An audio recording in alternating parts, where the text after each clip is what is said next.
So this video is from Saturday the 11th race instead of the Sunday race because I lost my wheel and went into the swamp. If you've seen that video already, you know what I'm talking about. This was a great race. I had qualified 1:19, which was pretty fast for me, but during this race I went quite a bit faster than that. We'll talk about that later. SVRA put on a great event in Portland International. Anyway, it was a cool track with a great bunch of people. Thank you.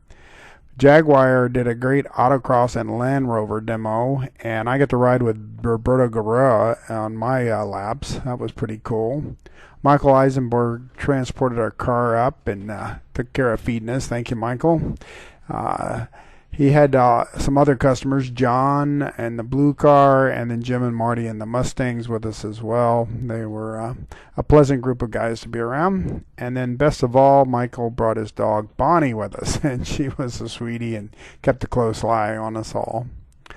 This is just a snapshot of Bob and I getting ready for a Saturday morning race. Turned out we had some clutch problems, and I barely got off the grid here Saturday afternoon during the race, but we were able to deal with it and not have any issues for the rest of the weekend. It was cool and a little unusual to have 5 Ralts chassis in the race this weekend, so that was kind of cool. One was configured as a Formula Atlantic. This is showing you that I did a pretty good time and finished fine in my class of cars, if you will. And the diagram here shows you turn 7, which was giving me some trouble in the back, and turn 1 where most of the This is the start of the qualifying race on Saturday afternoon. Robert started in 5th place.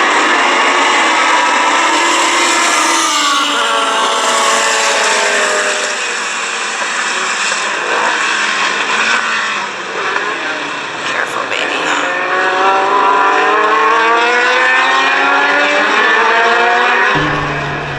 So that was the start from turn 1 in the stands with my wife narrating, as you probably heard. I get a good start actually, but the Formula Atlantic has too much torque and blows by on the right side, the blue one.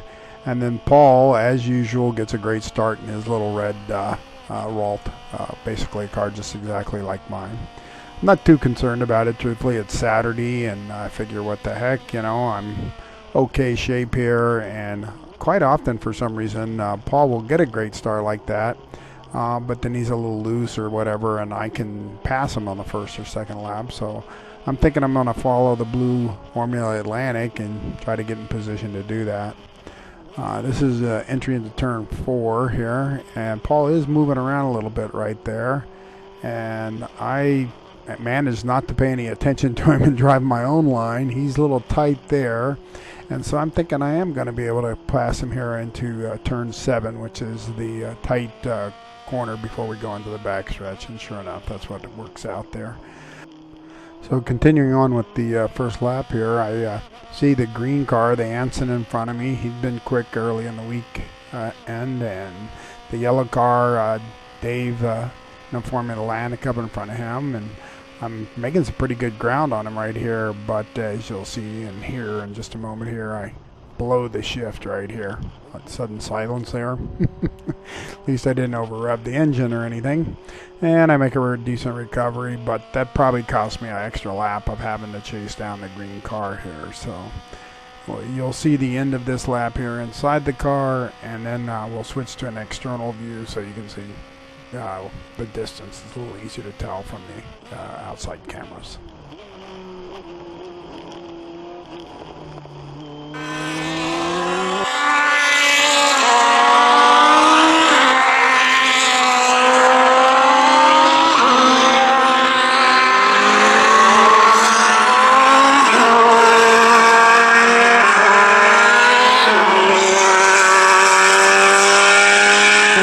Picking up again into that first lap, start of the second lap here.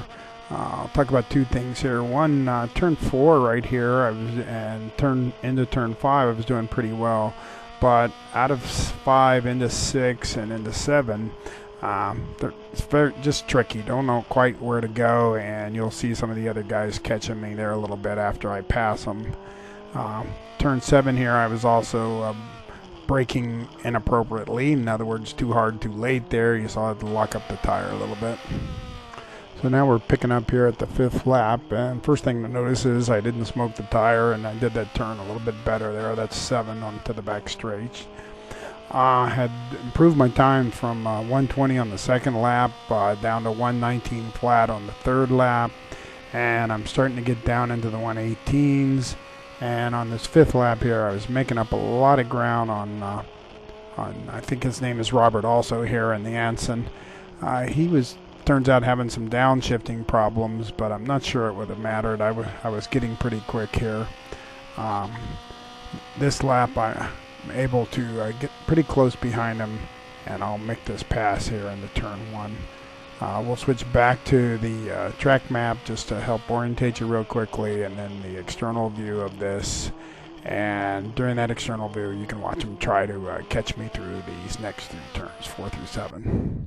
Yeah, turn 1 is where the pass was, and then you'll see him almost catch back up to me in turn 7. Go, Robert, go, go, go, go, go!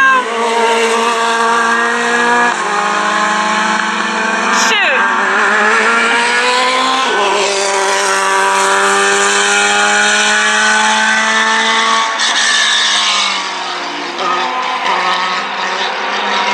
Go, baby, go! Don't let him catch you. Oh.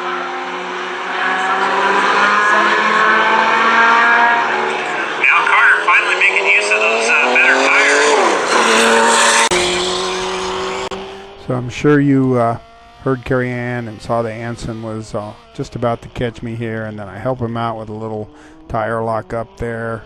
But Bob fortunately had set the car up really well. The gearing was perfect. We used our button willow setup, if that helps anybody. And so I was getting to max RPM. Right, there's the little orange light right there, right at the end of the back straightaway. That's 8100 RPM for my car, if that helps anyone as well. Also, I was doing this section pretty well. I was coming in there pretty fast by the end of the weekend. And here we are going back onto the front straight. I think I'm going to show you the timesheet briefly here in the next clip, and it's just mostly to let you look at the far left hand side, look at the lap times, and look how what really pleased me is that I did the last 4 out of 5 laps for my fastest of the weekend.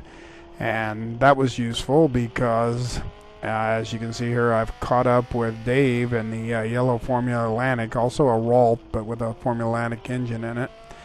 And I'm about to pass him. There's the RPM again a couple more times here as I'm shifting and reaching the end of the straight.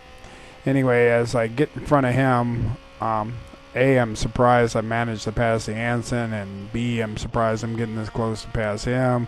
And then C, when I do get in front of them, of course, now I'm scared they're going to pass me back. And so I really did try to put some fast laps down, and I did not, despite the commentary so far, realize that I had gone as fast as I did till I get back in the pits. At the end of the race video here, you'll get some evidence of that. And there's the pass on turn 1. I'm sorry, on Dave in turn 1, and now we're going to switch, I think, to the exterior view of that.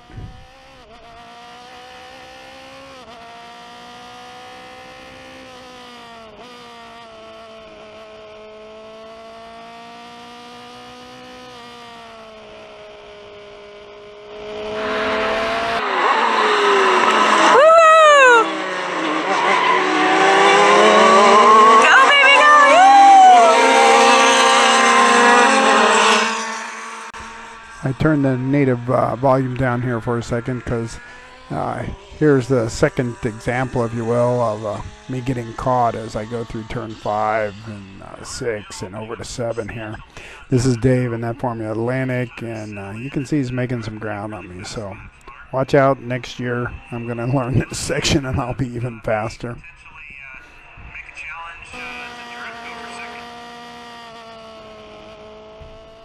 So this is the fastest lap of the weekend coming up here, lap 14.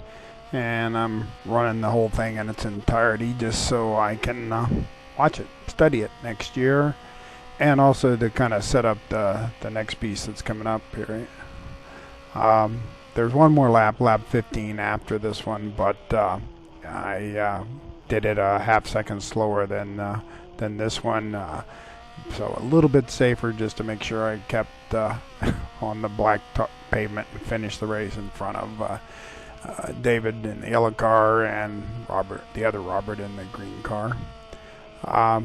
I'm gonna play the native audio on the external on the GoPro here after this lap ends, and it's when I go into the pit and you can hear Bob's comments to me and me realizing how fast I'd gone, and then you can see my wife come up. She's pretty excited, as we all were. So great day, great race. I was really thrilled, and of course at this time didn't know about the Sunday wheel falling off issue that was about to happen, which actually turned out to be pretty funny and almost a highlight of the weekend in itself, since I was swimming in the swamp, and that was pretty funny. Don't do that often while we're racing.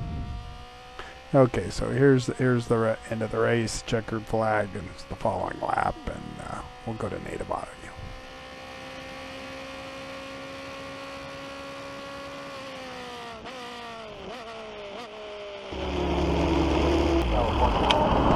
Out of Kent, Washington, the Triumph SVRA, number 51, driven by Jeff Quick. Gary Silcox in an Elva Courier from Gig Harbor, number 58. From Portland, nice drive. Why does it give us the 1 minute warning? I could feel the clutch stuttering. Stuttering, the fluid going out somewhere. I don't know. Yellow, and out of I think it's in the clutch and the line, not the clutch Ron itself. Fettersfield here in the Crusader Sports Racer. That's a 2-liter car out of Bend. What? The number 36. What? What's that say? Number 55 is What does that say? 17. Holy shit. 17.6. No, you were flying. Of course, 222 is Bill Babcock. His Mark II Payne, that also silver. No, that was outstanding. Number 3 is Tom Morgan, and a Morgan for Richmond. So you're not disappointed? No, that was fabulous. You're not going to doubt me next time, huh? Actually, in this case. No, that was outstanding. That was a good run. TR4, the That was a good run. Out of Vancouver. And 03 is Patty Norlin, white Triumph Spitfire, out of Damascus. Yeah, you even got the Atlantic car. I wasn't expecting 18 is Stephen Chamberlain, number 52 is Jeff Mitchell. Camera's on. Lotus 11, S1, silver car, also out of All right. That's our lineup. Oh, God, honey. So the jumping is Carrie Ann's spontaneous behavior that has become a tradition now whenever she's pleased with how things went. We had a great day. Then we got to see Mitch Ryder in the Detroit Wheels. We got to watch Bob and Carrie Ann dance. Yes, no video of that. No embarrassment. Sherry and I were smart like these ladies, and we just did the drive-in concert routine. Then watched the fireworks, and just basically had a fabulous day. This next picture is actually of my great teammates and friends, Sherry and Bob, and just too good a picture not to include it. I want to be sure and say thank you, Michael and Mako. Great job taking care of our car, getting us up there, and I recommend his services. Also, fabulous experience at Portland, and SVRA did a super job. All my racing buddies in SoCal, get up there next year.